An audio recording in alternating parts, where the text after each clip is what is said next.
Time again for another installment of The Basics, and on today's show I want to talk to you about the 20 supplemental cards that came out with Decipher's official tournament sealed deck for the Star Trek CCG.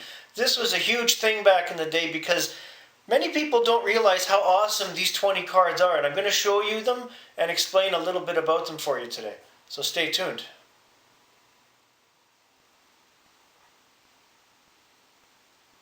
The official tournament sealed deck was a very cool concept. A completely sealed box.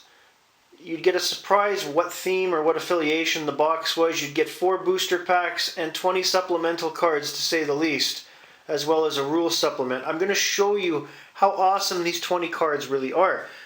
So, let me move this way. The first one being Treaty, Federation, Romulan, Klingon, an event card.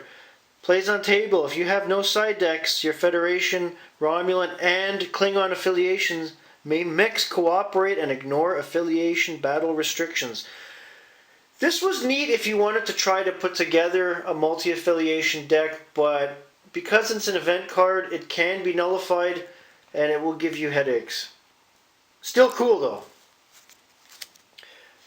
Dilemma, Armis, sticky situation. Strongest away team member is stopped. If another personnel present has diplomacy and cunning greater than 7, killed otherwise. Oi! Abandoned ship. Dilemma. If ship damaged or range reduced, personnel not needed for staffing are placed with dilemma atop mission. So think about that. Say you have 7 people on your ship and only 2 of them are needed for staffing. Bye-bye. At least for a little while. Another dilemma, Hippocratic Oath. To get past most cunning medical present must help aliens. Medical is stopped until countdown expires. That's a countdown of 3 turns. That can be huge. Another dilemma, Unscientific Method.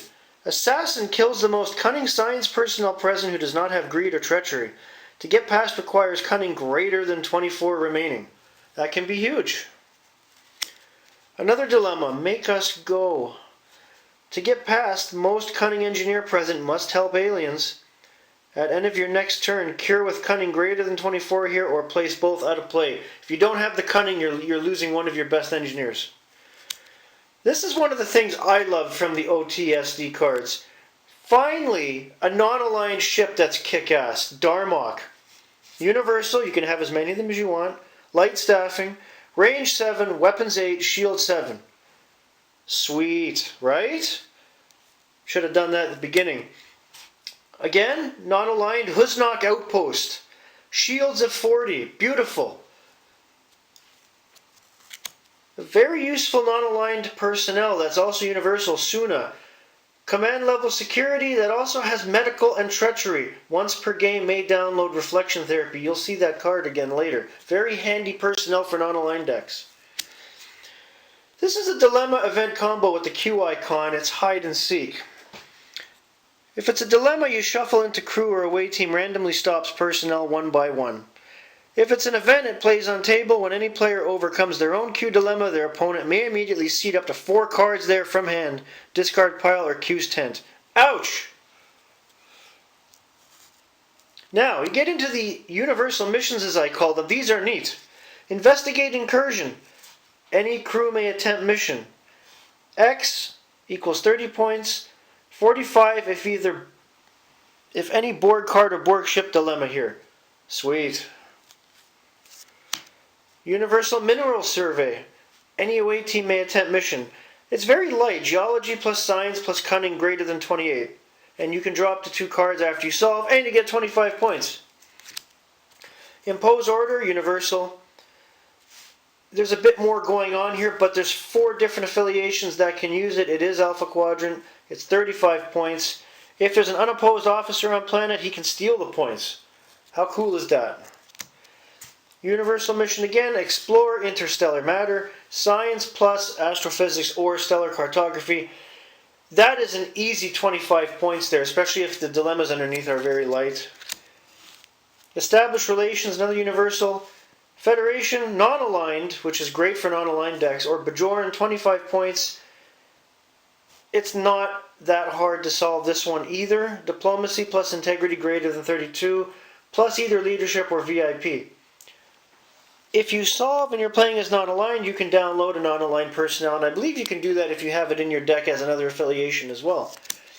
Universal test propulsion systems, navigation plus physics plus engineer plus a universal ship. Again, very simple. Any crew may attempt mission. 25 big points.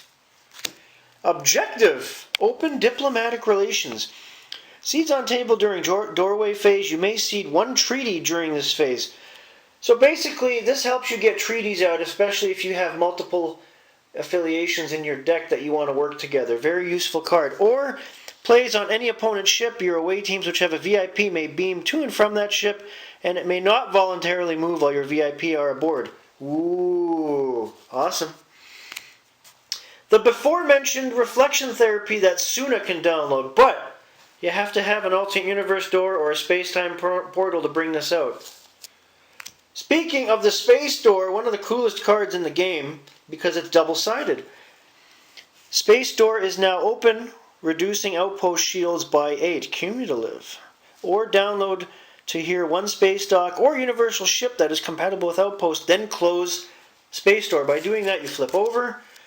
Space Door is now closed, no longer reduces shields, and immune to cards which close doorways. Awesome, obviously because you have a ship in there. While opponent has red alert in play, this outpost is also on alert status, and you may use that event's game text at this outpost. That can be huge. And finally, Space-Time Portal. It's like the alternate universe door, only this doorway does more. Seeds or plays on table.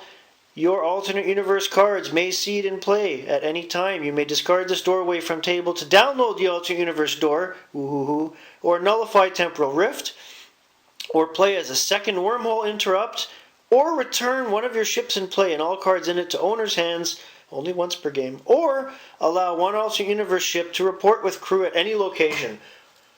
I love the space-time portal. It's probably one of the better doorways that have come out for the Star Trek CCG. I have them in some of my decks. Love, love, love. Now, that all being said, the only thing I could never figure out over the years about this 20-card supplement is why there are still some players that don't like these cards. I don't get it. These cards add an oomph to pretty much any deck out there, especially if you're playing as non-aligned. Why would you not want these cards in your deck? And as someone who bought 3 official tournament sealed decks back in the day, to have several copies of them, and I ended up getting more singles off eBay, mind you, that's another story. They are great to have. You need to have these cards. If you don't have them, you should go on eBay and find them, or trade with some of your friends, because they are awesome. That's all for today. Have a great day, everybody.